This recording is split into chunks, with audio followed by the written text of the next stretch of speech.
My new blog. तो प्यारी सी शाम हो चुकी है और मैं क्या खा रही हूँ आप देख सकते। देखो ये है चाय, ये है स्नैक्स, ये है ओवल और स्टैंडिंग शेप्स में, एंड ये है गोल में। मैं आपको थोड़ा दिखाती हूँ, ये देखो।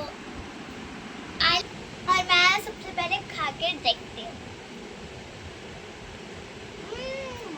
वाओ, तो कैसा लगा आपको मेरा मिनी सा ब्लॉग? कमेंट